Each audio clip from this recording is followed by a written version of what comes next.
Hello दोस्तों, मैं विवर वाजपेयी एक बार फिर स्वागत करता हूं आप सबका अपने YouTube channel UP regular classes में।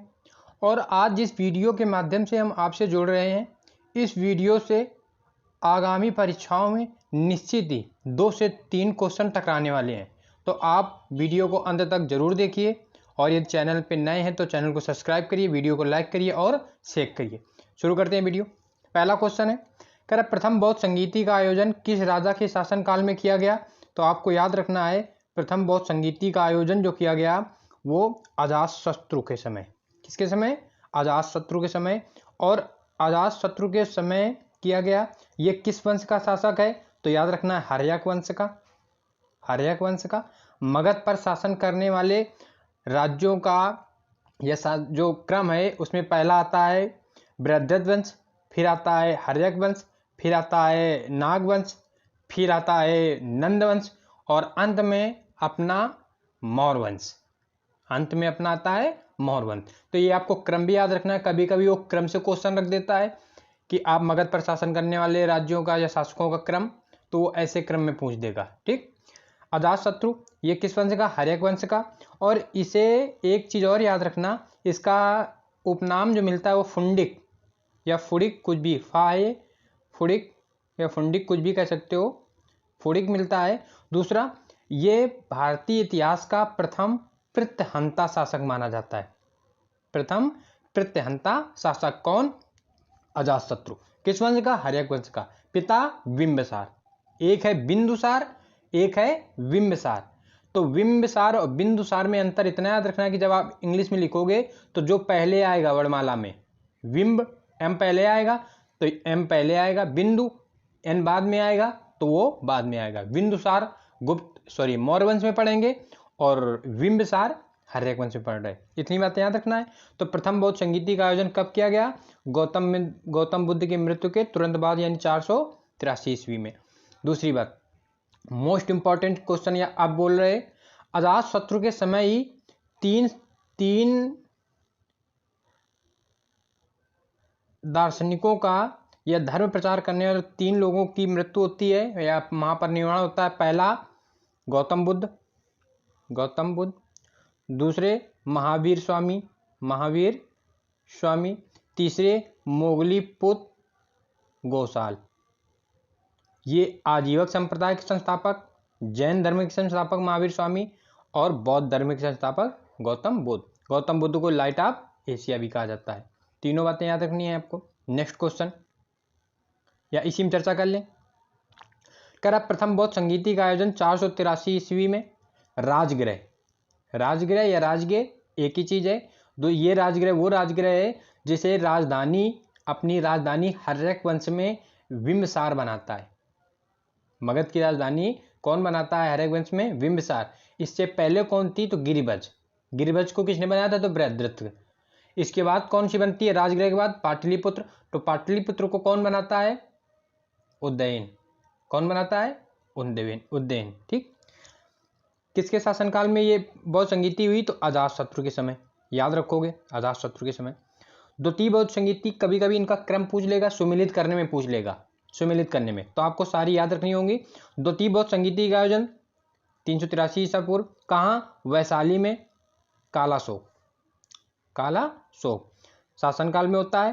तृतीय बौद्ध संगीति का आयोजन 255 में। कहाँ? पाटलिपुत्र में। इसमें कौन है? अशोक। इसमें कौन है? अशोक महान। बात करेंगे आगे हम लोग। अगला, ईसा की प्रथम सदी में होता है। कहाँ होता है? कुंडलवन में होता है। कहाँ? कुंडलवन में। और इसमें शासक कौन है? कनिष्क। कुषाण वंश का शासक कौन? कनिष्क। ठीक। चारों शासक, चारों बौद्ध संगीतियां याद रखनी है। नेक्स्ट क्वेश्चन कह रहा निम्न में किसको आरबीसी का कब्रिस्तान कहा जाता है? फ्लिया को। किसको? फ्लिया या स्प्लीन भी आप याद रखोगे। कभी कभी वो देवनागरी लिपि में ऐसे लिख देगा स्प्लीन, ऐसे ही देवनागरी लिपि में सीधे। और ये बायो में या साइंस वाले सब्जेक्ट में ज़्यादा होता है। आपको उनकी इंग्लिश की देवनागरी ही याद रखनी होती है, फ्लिया को। अगला देख लो, आरबीसी का कब्रिस्तान फ्लिया या तिल्ली भी इसको कहते हैं, याद रखना है। आरबीसी का निर्माण कहाँ होता है? अस्थिमज्जा में, बोन मैरो में। कहाँ होता है? बोन मैरो में। कभी आपने अगर हड्डी देखी होगी बाहर से और उसको अगर इसे ठोको तो उसमें चूरमा जैसा कुछ निकलता है, चूर्ण जैसा, वो बोन मैरो होता है, वो बोन मैरो होता है। नेक्स्ट क्वेश्चन, वर्षा के जल का पीएच मान जब कम हो जाता है तो वह अम्लीय हो जाता है। अम्लीय कब होगा? जब 7 से कम होगा। जब 7 से कम होगा तो कितना हो जाता है? 5.6। जब उससे कम हो जाता है तब वो कैसा हो जाता है? अम्लीय। 7 पे कैसा होता है? उदासीन। उदासीन। 7 से ऊपर क्या जाता है? तो जिनका पीएच मान 7 से ऊपर होता है वो कैसे होते हैं? क्षारीय। तो इसका ए नंबर सही हो जाएगा। ठीक, अगला क्वेश्चन, वर्षा के जल का पीएच मान 5.6 से कम हो जाता है तो वह अम्लीय वर्षा कहलाती है। ठीक, धातुओं का राजा, धातुओं का राजा किसे कहा जाता है? तो धातुओं का राजा कहा जाता है बी नंबर, सोना को। धातुओं का राजा किसे कहा जाता है? सोना को, बी नंबर। धातुओं का राजा कहा जाता है सोना को। रसायनों का राजा सल्फ्यूरिक अम्ल H2SO4 को भी याद रखना है, दोनों बातें। क्या लिटमस विलयन किससे प्राप्त होता है? तो लिटमस विलयन प्राप्त होता है लाइकेन से। किससे प्राप्त होता है? लाइकेन से। किससे प्राप्त होता है? लाइकेन से। याद रखना, लिटमस विलयन किससे प्राप्त होता है? तो लाइकेन से। ये देख लो, लिटमस विलयन लाइकेन से प्राप्त होता है। लाइकेन जो है कवक तथा शैवाल से मिलकर बनी होती है, ये भी याद रखना है। लाइकेन पर्यावरण प्रदूषक का संकेत है, बिल्कुल है। अगर इनकी मात्रा बढ़े तो पर्यावरण प्रदूषण हो रहा है। प्रयोगशाला में प्रयोग किए जाने वाली लिटमस पेपर रोसेला नामक लाइकेन से, ये मोस्ट इंपॉर्टेंट है। रोसेला किस लाइकेन से? तो रोसेला नामक लाइकेन से प्राप्त किया जाता है। क्या 1857 की क्रांति की शुरुआत कब हुई? तो 1857 की क्रांति की शुरुआत होती है 10 मई से। कब से होती है? 10 मई से होती है। 1857 की क्रांति की शुरुआत मेरठ से होती है 10 मई को। वीडी सावरकर ने 1857 की क्रांति को भारत का प्रथम स्वतंत्रता संग्राम बताया। खूब याद रखना है, सीधे कथन दे देता है कि किस भारतीय इतिहासकार ने 1857 की क्रांति को भारत का प्रथम स्वतंत्रता संग्राम बताया था? वीडी सावरकर ने। दूसरी बात, मेरठ से शुरुआत होती है तो मेरठ से सैनिक विद्रोह हुआ और ये सीधे दिल्ली पहुंच जाते हैं। 11 को, 10 को यहाँ पे किया, 11 को दिल्ली पहुंच गए। और दिल्ली में पहुंचने के बाद मुगल बादशाह, जो अंतिम मुगल बादशाह था बहादुर शाह जफर द्वितीय, उसको अपना नेता बना दिए। उसको अपना नेता बना लेते हैं। तो पूछता है कि 1857 की क्रांति का प्रमुख नेता कौन बना? तो बहादुर शाह जफर। नेक्स्ट क्वेश्चन, वायु में 0.1 डिग्री सेल्सियस ताप बढ़ाने पर ध्वनि की चाल कितनी बढ़ जाती है? तो कितनी बढ़ जाती है? 0.61 मीटर प्रति सेकेंड। 0.61 मीटर प्रति सेकेंड। ठीक, कैसे निकालते हो? चाल बराबर क्या होता है? दूरी बटे समय। चाल बराबर क्या होता है? दूरी बटे समय। चाल बराबर दूरी बटे समय, ये होता है। ठीक, दूरी जब तरंग की बात करता है तो लेमडा में आता है। समय क्या होता है? समय क्या होता है? आवर्तकाल। क्या होता है? आवर्तकाल। ठीक, आवर्तकाल का उल्टा क्या होता है? आवृत्ति। तो चाल बराबर क्या हो जाता है? Lambda n. ये भी आपको याद रखना है, चाल और आवृत्ति में संबंध या तरंग दैर्ध्य में संबंध, ये भी याद रखना है। ठीक, नेक्स्ट क्वेश्चन कह रहा है कि ये देख लो, 1 डिग्री सेल्सियस ताप बढ़ाने पर ध्वनि की चाल में 6.61 मीटर पर सेकेंड बढ़ जाती है। और 0 डिग्री सेल्सियस पर वायु में ध्वनि की चाल 332 मीटर पर सेकेंड। ये भी याद रखना है, सीधे पूछ लेता है। कुछ क्वेश्चन ऐसे होते हैं जो सबके सही होने अनिवार्य होते हैं। राजकोषीय घाटा का अर्थ क्या है? राजकोषीय घाटे का अर्थ है सरकार के कुल राजस्व और कुल व्यय के बीच का अंतर। सरकार के कुल राजस्व और कुल व्यय के बीच का अंतर क्या करता है? राजकोषीय घाटा। ये है, सरकार के कुल राजस्व और कुल व्यय के बीच का अंतर क्या करता है? राजकोषीय घाटा कहलाता है। फिर कह रहा आर्य समाज की स्थापना किसने की? तो आर्य समाज की स्थापना की दयानंद सरस्वती ने। दयानंद सरस्वती ने। और जिन्होंने वीडियो का री एग्जाम अभी दिया था उसमें ये क्वेश्चन पूछा गया था, आप याद रखोगे। ठीक, स्वामी विवेकानंद किसकी की? तो स्वामी विवेकानंद की थी रामकृष्ण मिशन की। रामकृष्ण मिशन की। राजा राम मोहन राय ने किसकी की थी? तो राजा राम मोहन राय ने की थी ब्रह्म समाज की। किसकी? ब्रह्म समाज की। और दयानंद सरस्वती ने ही कहा था वेदों की ओर लौटो, वेदों की ओर लौटो। ठीक, अगला सत्य शोधक समाज की ज्योतिबा थोड़ा सा लिखा मिस स्पेल्ट होगा, ज्योतिबा देवी फूले ने किया था सत्यशोधक समाज की स्थापना। आप याद रखोगे। नेक्स्ट ये भी याद रखना, दयानंद सरस्वती ने आर्य समाज की थी और इन्होंने कहा था वेदों की ओर लौटो। नेक्स्ट क्वेश्चन, आर्य समाज के संस्थापक स्वामी दयानंद सरस्वती थे। इन्होंने वर्ष 1875 में बंबई में आर्य समाज की स्थापना की थी, याद रखना है आपको। अगला क्वेश्चन ये देखो, वही आ गया, वेदों की ओर लौटो को नारा भी किसने दिया था? दयानंद सरस्वती जी ने दिया था। इनका मूल नाम या इनका पहले का नाम क्या था? तो मूल शंकर। कांग्रेस की पहली महिला अध्यक्ष कौन बनी? तो कांग्रेस की पहली महिला अध्यक्ष बनी एनी बेसेंट। कौन बनी? एनी बेसेंट बनी। पहला भारतीय पूछ ले तो सरोजिनी नायडू। कांग्रेस की पहली महिला पूछे तो एनी बेसेंट, पहली महिला भारतीय तो सरोजिनी नायडू। नेक्स्ट क्वेश्चन ये देखो, इसको पढ़ ले थोड़ा एक्सप्लेन। कह रहा भारतीय राष्ट्रीय कांग्रेस की पहली महिला अध्यक्ष एनी बेसेंट 1917 में कलकत्ता अधिवेशन में बनी। ठीक, भारतीय राष्ट्रीय कांग्रेस के संस्थापक ए.ओ. हुम थे। इसकी स्थापना 85 में होती है, 1885 में होती है। नेक्स्ट क्वेश्चन इसी में एक्सप्लेन है। कह रहा भारतीय राष्ट्रीय कांग्रेस का पहला अधिवेशन 28 दिसंबर 1885 ईस्वी को बंबई में हुआ, याद रखना है। जब स्थापना होती तभी इसका सम्मेलन होता है, अधिवेशन होता है। इसकी अध्यक्षता किसने की? तो WC बनर्जी यानी बिमोश चंद्र बनर्जी ने की। नेक्स्ट कह रहा भारतीय राष्ट्रीय कांग्रेस का दूसरा अधिवेशन 86 में होता है, 1886 में कहाँ होता है? कलकत्ता में होता है। इसकी अध्यक्षता दादा भाई नौरोजी ने। दादा भाई नौरोजी एक ऐसे व्यक्ति हैं जिन्होंने राष्ट्रीय कांग्रेस की 3 बार अध्यक्षता की और इसके बाद जवाहरलाल नेहरू हैं। पहले व्यक्ति कौन है? दादा भाई नौरोजी। और दूसरे व्यक्ति कौन है जिन्होंने कांग्रेस की अध्यक्षता की 3 बार की अधिवेशनों की? तो जवाहरलाल नेहरू हैं। ये मोस्ट इंपॉर्टेंट क्वेश्चन पढ़ रहे हैं अब कि 1887 में मद्रास में जो कांग्रेस अधिवेशन होता है उसके अध्यक्ष कौन बने? बदरुद्दीन तैयब जी, पहले मुस्लिम अध्यक्ष। मोस्ट इंपॉर्टेंट है।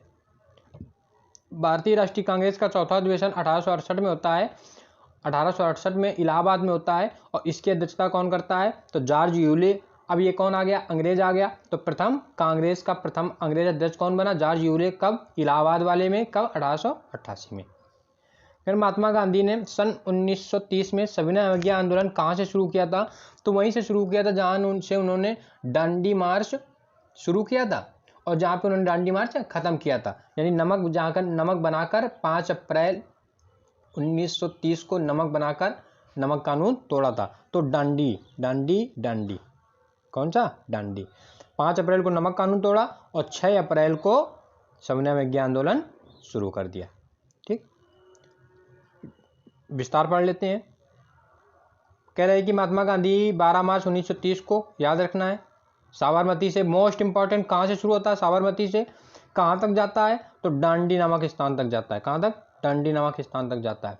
24 दिनों की जो ये मार्च थे, ये जो पैदल यात्रा थी, 24 दिनों की थी। लगभग कितना? 390 किलोमीटर का था। प्रारंभ में 78 सहयोगी थे, बाद में ऐसा कहा जाता है कि 2000 प्लस के समथिंग सहयोगी बने थे। इसी दिन 6 अप्रैल को उन्होंने नमक कानून तोड़कर सविनय अवज्ञा आंदोलन शुरू कर दिया था। ये भी याद रखना कि डांडी वर्तमान में नवसारी जिला, गुजरात का नवसारी जिला वहाँ पे स्थित है। नेक्स्ट क्वेश्चन कह रहा निम्नलिखित में किस आंदोलन की शुरुआत नमक कानून को तोड़ने से अभी ऊपर बात की? सविनय अवज्ञा आंदोलन। कौन सा? सविनय अवज्ञा आंदोलन। खूब याद रखना है।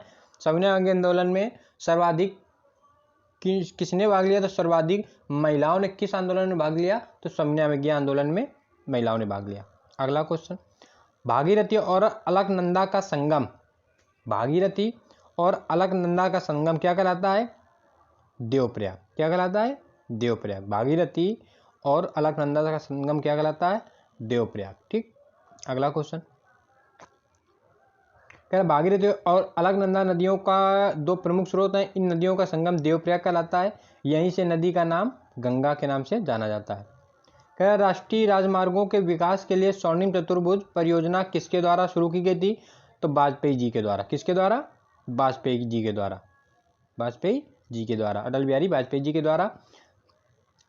ये न्यूमेरिकल डिजिट आपको याद नहीं रखनी है। स्वर्णिम चतुर्भुज परियोजना के अंतर्गत 5886 किलोमीटर लंबे राष्ट्रीय राजमार्गों द्वारा 4 महानगरों, ये याद रखना है, किन महानगरों को जोड़ा गया? तो दिल्ली, मुंबई, चेन्नई व कोलकाता को।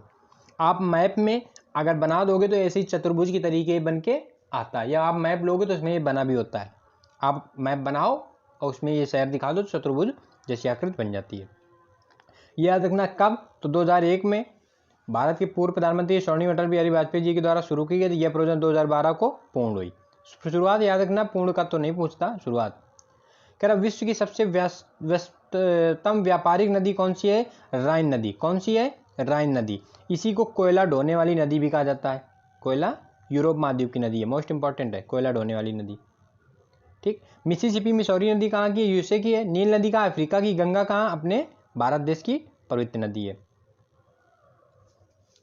और अभी एक क्वेश्चन पूछा गया था एमपी पुलिस में कि एमपी की गंगा किसको कहते हैं? तो शायद उसमें ऑप्शन बता रहा था चंबल। आप एक बार देखोगे, एमपी की गंगा चंबल।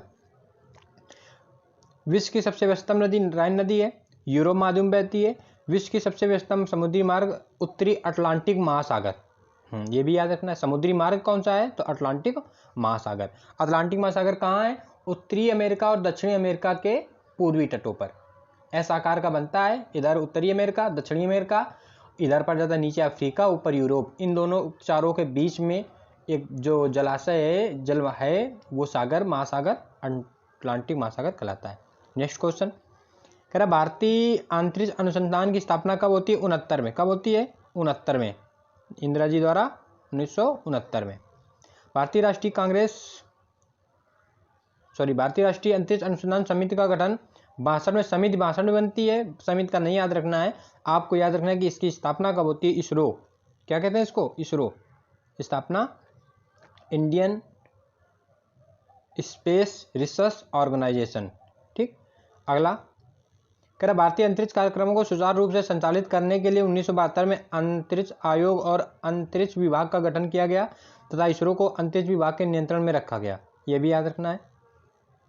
इसरो का यह फुल फॉर्म लिखा है। उस स्थापना कहाँ? 1969 में। कहाँ? बेंगलुरु कर्नाटक, जिसे आईटी हब कहा जाता है, इलेक्ट्रिक सिटी। भारतीय संविधान में वर्तमान में कुल कितने मौलिक कर्तव्य हैं? तो वर्तमान में कुल कितने मौलिक कर्तव्य? 11। हमने अभी चर्चा की थी जब मौलिक कर्तव्य का एक हमने वीडियो डाला है, पढ़ा है, आप उसको देखोगे, उससे क्वेश्चन बाहर ना जाएगा। प्रारंभ में कितने थे? 10। किस समिति की अनुशंसा पर जोड़े गए? तो सरदार स्वर्ण सिंह समिति की अनुशंसा पर। बाकी चर्चा हम इस वीडियो पे कर चुके हैं। किस संविधान संशोधन के तहत मोस्ट इंपॉर्टेंट बन जाता है? 42वां संविधान संशोधन 1976। कहाँ जोड़े गए? तो 4 का में, और अनुच्छेद 51 का में। 51 का करके 1 2 3 4 ऐसे करके 11 बने हैं। ठीक। अगला, सुएज नहर किसको किससे जोड़ती है? तो सुएज नहर लाल सागर को भूमध्य सागर से जोड़ती है, या भूमध्य सागर को लाल सागर से। ए नंबर। कौन सा? ए नंबर। अब सुएज नहर है कहाँ? तो सुएज नहर आप जब मिस्र देखोगे, मिस्र मैप में आप जाओगे, मिस्र देखने के लिए आप अफ्रीका महाद्वीप जाओगे, और अफ्रीका महाद्वीप के उत्तर पूर्व की तरफ आप जब देखोगे तो मिस्र पड़ता है, और मिस्र की भूमि को ही काट कर इसका निर्माण किया गया था 1869 में। सुएज नहर का निर्माण 1869 ईस्वी में, और इसी 1869 ईस्वी सदी में गांधी जी का जन्म होता है पोरबंदर में। निर्माण कार्य किया गया 1854 में फ्रांसीसी इंजीनियर, याद रखना तो याद रखना, ना याद रखना तो ना याद रखना, लेसिप्स याद रखना, को सौंपा गया था। सुएज नहर लाल सागर को भूमध्य सागर से जोड़ती है, इतना याद रखना, ये मोस्ट इंपॉर्टेंट बन जाता है। उत्तरी अमेरिका के घास के मैदानों को, शीतोष्ण घास के मैदानों को क्या कहा जाता है? तो उत्तरी अमेरिका के शीतोष्ण घास के मैदान क्या कहलाते हैं? पेरी। क्या कहलाते हैं? पेरी। ठीक। और ये उत्तरी अमेरिका में पेरी चलती है, और जब ये चलती है तो इसे पेरी कहा जाता है। घास के मैदान पेरी कहलाती है। 2 भागों में बांटा, घास की भूमि को 2 भागों में बांटा गया जाता है, एक शीतोष्णकटिबंधीय, एक उष्णकटिबंधीय। पहला उष्णकटिबंधीय घास के मैदान, ये 0 से 30 डिग्री के बीच में पाए जाते हैं, और शीतोष्ण 30 से ऊपर पाए जाते हैं, आप देख सकते हो। ठीक। उष्णकटिबंधीय में आपको याद रखना है अफ्रीका का सवाना सबसे बड़ा, ब्राजील का कंपोज, वेनेजुएला और कोलंबिया का लानोस। उष्णकटिबंधीय में तीन आते हैं, उष्णकटिबंधीय में 3 आते हैं, बाकी जितने आएंगे वो सब किस में आएंगे? शीतोष्णकटिबंधीय में। आप देख सकते हो पेरी, अर्जेंटीना और उरुग्वे व ब्राजील में पंपास, दक्षिण अमेरिका अफ्रीका में वेल्ड, ऑस्ट्रेलिया में डाउन्स, एशिया यूक्रेन रूस व चीन में मंचूरियन, प्रदेश में स्टेपी। क्या? स्टेपी। अब याद रखोगे। 18वां रेलवे जोन कौन बना? तो कलकत्ता। विशाखापट्टनम। 18वां रेलवे जोन कौन सा बना? तो 18वां रेलवे जोन बना विशाखापट्टनम। विशाखापट्टनम किसकी राजधानी बनी? तो विशाखापट्टनम आंध्र प्रदेश की राजधानी बनी। नेक्स्ट क्वेश्चन, वर्तमान में 18 जोन है। 18वां जोन दक्षिण तट रेलवे, साउथ कोस्ट रेलवे, मुख्यालय विशाखापट्टनम। बाद में प्रथम परमाणु परीक्षण कब किया गया? तो प्रथम परमाणु परीक्षण किया गया 1974 में। कब किया गया? 1974 में, बुद्धा स्माइलिंग बुद्धा। बाद में भारत ने अपना प्रथम परमाणु परीक्षण 18 मई 1974 को पोखरण जैसलमेर में कहा गया। इस परमाणु परीक्षण का कोड था स्माइलिंग बुद्धा। दूसरा परमाणु परीक्षण 11 मई और 13 मई को किया गया। इसका कोड था शक्ति 98। मोस्ट इंपॉर्टेंट याद रखना, शक्ति 98। रॉलेट एक्ट, रॉलेट एक्ट आता है जलियांवाला बाग जिस सदी के दौरान होता है। तो रॉलेट कब आता है? 1919 का रॉलेट एक्ट। बिना दलील बिना वकील का कानून, जिसको चाहो उसको पकड़ के बंद कर देते थे अंग्रेज, वो कहलाता रॉलेट एक्ट, ये काला कानून। नेक्स्ट, मार्च 1919 में आया। यह व्यवस्था मजिस्ट्रेट किसी भी संदेहात्मक व्यक्ति को गिरफ्तार कर सकती थी। ठीक, ये देखो, बिना वकील बिना अपील बिना दलील का कानून कहा गया। गांधी जी ने इसे काला कानून कहा। खूब याद रखना, किसने काला कानून कहा है? गांधी जी ने। नेक्स्ट क्वेश्चन, किस गुणधर्म के कारण पानी से भरे बर्तन में डूबी गई छड़ मुड़ी हुई परिवर्तित होती है? अपवर्तन के कारण। किसके कारण? अपवर्तन के कारण। अपवर्तन के कारण। कह रहा गुरुत्वाकर्षण नियमों का प्रतिपादन किसने किया? तो न्यूटन का गुरुत्वाकर्षण नियम। क्या था? दो खगोलीय पिंडों के मध्य लगने वाला गुरुत्वाकर्षण बल दोनों खगोलीय पिंडों के द्रव्यमान के गुणनफल के समानुपाती। दोनों खगोलीय पिंडों के द्रव्यमान के गुणनफल के समानुपाती। वह बीच की दूरी के मध्य के व्युत्क्रमानुपाती होता है। ये सब कैपिटल में है, कैपिटल वर्ग की दूरी के व्युत्क्रमानुपाती। आपको खूब याद रखना है, F प्रोपोर्शनल m1 m2 अपन r स्क्वायर। नेक्स्ट क्वेश्चन, ये देख लो, न्यूटन गुरुत्वाकर्षण नियमों का प्रतिपादन न्यूटन ने किया। गति के नियमों का प्रतिपादन न्यूटन ने। गति के वो 3 नियम आप रिवाइज कर लोगे, रिकॉल करोगे। त्वरण की इकाई क्या होती है? वेग परिवर्तन की दर क्या करोगे? त्वरण। वेग परिवर्तन की दर त्वरण। इकाई क्या? मीटर प्रति सेकंड स्क्वायर। मीटर प्रति सेकंड स्क्वायर। कौन सा? C number. कौन सा सही हो जाएगा अपना? C number. Next question, computer का मस्तिष्क किसको कहते हैं? तो कंप्यूटर का मस्तिष्क कहा जाता है, याद रखोगे, सीपीयू को। किसको कहा जाता है? सीपीयू को। कंप्यूटर का मस्तिष्क सीपीयू कहते हैं। सीपीयू का फुल फॉर्म याद रखोगे, क्या कहे? Central processing unit. कंप्यूटर का नर्व सेंटर कंट्रोल यूनिट को कहा जाता है। जनक कौन है कंप्यूटर के? तो बेबेज जी हैं। नेक्स्ट क्वेश्चन, भारत का सबसे लंबा राष्ट्रीय राजमार्ग कौन सा है? तो 44। कौन सा है? 44 ए नंबर, NH 44। कह रहा वर्तमान में एक्सप्लेन देखते हैं। वर्तमान समय में भारत का सबसे लंबा राष्ट्रीय मार्ग NH 4 है। अगर किसी ने लेखपाल का एग्जाम दिया था तो उसमें एक क्वेश्चन आया था। इसे हाईवे का पुराना नाम NH 7 था। यह राजमार्ग जम्मू कश्मीर के श्रीनगर से शुरू होकर दक्षिण भारत के कन्याकुमारी तक जाता है। कहाँ से? जम्मू कश्मीर से तमिलनाडु के कन्याकुमारी तक। इस राष्ट्रीय राजमार्ग की चौड़ाई कितनी है? लंबाई 3775। नेक्स्ट, कह रहा है कि निम्न में कौन सा अम्ल पेट के जीवाणुओं का नाश करता है? तो HCl। कौन सा? HCl, हाइड्रोक्लोरिक अम्ल, बी नंबर, हाइड्रोक्लोरिक अम्ल। हाइड्रोक्लोरिक अम्ल HCl पेट के जीवाणुओं का नाश करता है। मानव शरीर में यह अमाशय में पाई जाने वाली छोटी छोटी ग्रंथियों से स्रावित होता है। इन ग्रंथियों को ऑक्जेनेटिक कोशिका कहते हैं, याद रखोगे।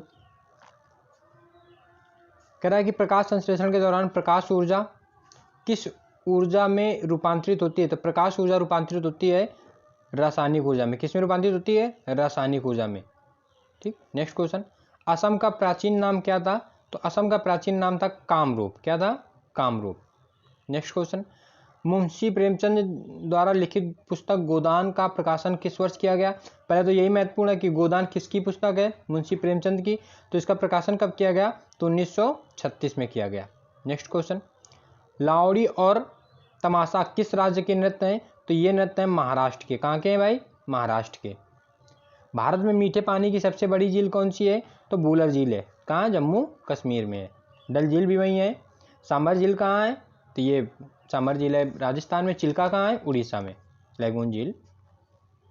नेक्स्ट क्वेश्चन, बनारस हिंदू विश्वविद्यालय की स्थापना किसने की थी? तो बनारस हिंदू विश्वविद्यालय की स्थापना मदन मोहन मालवीय ने की थी। सी नंबर, मदन मोहन मालवीय ने की थी। देखो, 1916 में। बनारस हिंदू विश्वविद्यालय की स्थापना मदन मोहन मालवीय ने की थी। कब की थी? 1916 में। नेक्स्ट क्वेश्चन, सार्क का प्रथम शिखर सम्मेलन कहाँ हुआ था? तो सार्क का प्रथम शिखर सम्मेलन होता ढाका में। कहाँ हुआ था? ढाका में। सार्क की स्थापना 1985 में होती है। होती कहाँ है? ढाका में। इस समय मुख्यालय इसका कहाँ है? तो काठमांडू में। मुख्यालय कहाँ है? काठमांडू में। स्थापना कहाँ होती है? ढाका में। कब? 85 में। तो जहाँ स्थापना होती है वहीं पहला शिखर सम्मेलन। त्रिपिटक, त्रिपिटक निम्नलिखित में से किससे संबंधित है?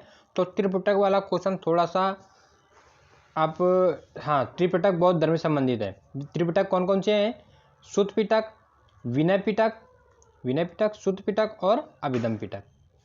अभिधम पिटक। जब बौद्ध धर्म हम पढ़ेंगे तो उनमें इनकी विस्तृत चर्चा करेंगे। नेक्स्ट क्वेश्चन, ये लिखे हैं पाली भाषा में है। हाँ, गौतम बुद्ध ने पाली भाषा में अपने उपदेश दिए और महावीर स्वामी ने अर्धमागधी प्रारंभ में और प्राकृत, दोनों याद रखोगे। जैव अव्यवस्था किसका धार्मिक ग्रंथ है? तो जैन अव्यवस्था ईसाइयों का। किनका?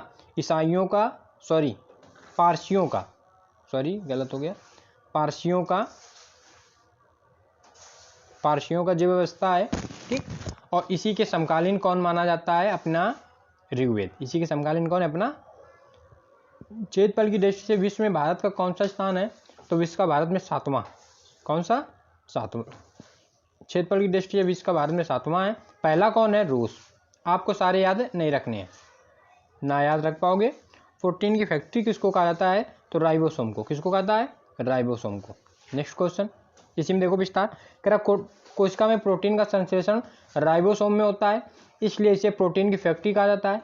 माइटोकॉन्ड्रिया को कोशिका का पावर हाउस या बिजली घर कहा जाता है। यह भी याद रखना है। आत्महत्या की थैली किसको कहा जाता है? लाइसोसोम को। मानव शरीर में गुणसूत्रों की संख्या कितनी होती है? तो गुणसूत्रों की संख्या होती है 46। कितनी? 46 या 23 जोड़े। भारत में रेलवे का जनक किसको कहा जाता है? तो डलहौजी को। किसको कहा जाता है? डलहौजी को। राजा हड़प नीति जिसने डॉक्ट्रिन ऑफ लैप्स।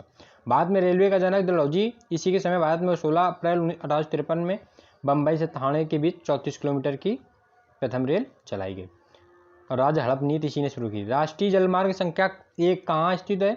तो प्रयागराज से हल्दिया तक। एक कहाँ है? प्रयागराज से हल्दिया तक। ये सबसे लंबा राष्ट्रीय जलमार्ग है। ठीक। ये जलमार्ग भागीरथी हुगली नदी के तट पर स्थित है, याद रखोगे। इस जलमार्ग पर स्थित प्रमुख शहर इलाहाबाद, वाराणसी, मुगलसराय, बक्सर, आरा, पटना, मुंगेर, भागलपुर, फरक्का, कोलकाता तथा हल्दिया हैं। यदि आप मुख्य परीक्षाओं की तैयारी कर रहे हैं तो आपको ये सब शहर याद रखने की आवश्यकता है। और यदि आप वनडे एग्जाम की तैयारी कर रहे हैं तो आपको केवल इतना याद रखना है कि राष्ट्रीय जलमार्ग प्रथम कहाँ है? तो इलाहाबाद से हल्दिया गंगा नदी पर। किसी हवाई जहाज की ऊंचाई मापने के लिए किस उपकरण का प्रयोग किया जाता है? तो उपकरण का प्रयोग किया जाता है ए नंबर, अल्टीमीटर। किसका? अल्टीमीटर का। बैरोमीटर, बैरोमीटर से वायु दाब मापा जाता है। एनोमीटर, हवा की गति मापी जाती है। एनोमीटर। किसी हवाई जहाज, इसमें हवा देखो लिखा, हवाई जहाज को मापने के लिए अल्टीमीटर का प्रयोग। बैरोमीटर, इससे वायु दाब मापा जाता है। और हवा की जो जैसे हमने बताया एनोमीटर। वर्षा की बूंदें गोलाकार होती हैं पृष्ठ तनाव के कारण। किसके कारण? पृष्ठ तनाव के कारण। नेक्स्ट क्वेश्चन, आंखों के रेटिना पर प्रतिबिंब होता है। आंखों के रेटिना पर पहली बार तो प्रतिबिंब जो बनता है वो उल्टा बनता है। कैसा बनता है? उल्टा बनता है। ठीक। और कैसा बनता है? उल्टा के साथ साथ कैसा बनता है? वास्तविक बनता है। उल्टा के साथ साथ कैसा बनता है? वास्तविक बनता है। ठीक। नेक्स्ट, मोटर वाहनों में पश्च दर्पण के लिए किस दर्पण का प्रयोग किया जाता है? तो पश्च दर्पण के लिए किया जाता है उत्तल दर्पण का प्रयोग। किसका? उत्तल दर्पण का प्रयोग। खूब याद रखना है। मोटर वाहनों में पीछे के दृश्य को देखने में साइड मिरर के रूप में उत्तल दर्पण का प्रयोग किया जाता है। आंख, नाक, कान एवं गला यानी डॉक्टर जो प्रयोग करते हैं वो अवतल दर्पण का प्रयोग करते हैं। किसका? अवतल। और घरों में जो हम लोग प्रयोग करते हैं वो है समतल दर्पण। भारत की जनसांख्यिकीय इतिहास में किसे महान विभाजक वर्ष के रूप में कहा जाता है? तो 1921। हाँ, 1921 को, सी नंबर 1921 को। इस दौरान ऐसा कहा गया कि जनसंख्या में पहली बार ऋणात्मक वृद्धि हुई, यानी कमी आई। नेक्स्ट क्वेश्चन, नागालैंड की राजकीय भाषा क्या है? अंग्रेजी। याद रखना है। पूर्वोत्तर भारत के जो 7 सिस्टर राज्य हैं उनसे संबंधित जो भी बातें हों, उनके त्यौहार, उनके उत्सव, महोत्सव, उनके वहाँ की भाषा, खेल, वो सारे के सारे आपको याद रखने हैं। वो उधर से क्वेश्चन आपसे जरूर पूछता है। अंग्रेजी है डी नंबर। कह रहा राणा टिग्रीना किसका, आपको याद आ रहा होगा, मेढक का। मालगुडी डेज पुस्तक के लेखक कौन है, तो मालगुडी डेज के हैं अरुंधति राय, आर के नारायण। नेक्स्ट क्वेश्चन हो गए, क्वेश्चन पूरे हो गए अपने। यदि आपने वीडियो अंत तक देखा है तो आपको निश्चित ही आगामी परीक्षाओं में 2 से 3 क्वेश्चन का फायदा होने वाला है। मिलते हैं किसी नेक्स्ट वीडियो पे, तब तक के लिए धन्यवाद। मस्त रहिए, आनंदित रहिए, अपने कर्तव्य पथ की ओर लगातार बढ़ते रहिए। धन्यवाद।